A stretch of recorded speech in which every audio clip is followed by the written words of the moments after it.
I tried to sabotage my son's plan, but it didn't work out.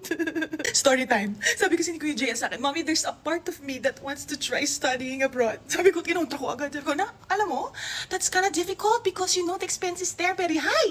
And then you have to talk to different culture and everything. And Mom is not there who's going to iron your clothes and going to feed you when you're hungry. Sabi niya, just wanna try, Mom. Let me take the PTE test. Yung PTE test, parang English test yon na medyo nahihirapan yung mga applicants, ganyan. Parang kailangan mag-aral sila, parang mag-enroll sila ng review, tas ang goal, depende sa course, may pwedeng 5, pwedeng 6, dapat yun ang grade mo, out of 9 ang perfect. So marami ang mga Pilipino nahihirapan doon, at saka na-challenge sa exam na yun. Kung hindi sanay mag-English, medyo mahirap talaga yung mga exam na IELTS, PTE, ganun. Pero dahil ang goal ko nga, hindi umalis si Kuya JL because I need my baby boy with me. Sabi ko sa kanya, napakadali lang ng exam na yun, anak. You don't need to effort there because it's just like a grade 2 exam.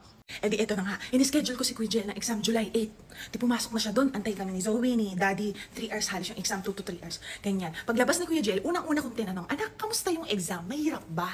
Ang sagot niya sa akin, it's so easy lang. Kinabahan ako. Tapos eto na, diba, hindi ko nga siya pinag-review, hindi ko siya ni-review center kasi hoping ako na magbago yung isip niya at dito na lang siya sa Pilipinas mag-aral. Pero ito yung lumabas na result ng exam ni Kuya. Yung listening ni Kuya perfect, reading ni Kuya perfect, speaking ni Kuya perfect. Writing lang siya nagkamali. Kaya 88/90 siya. 2 lang yung kulang, perfect na. Minani niya yung exam. Anong gagawin ko?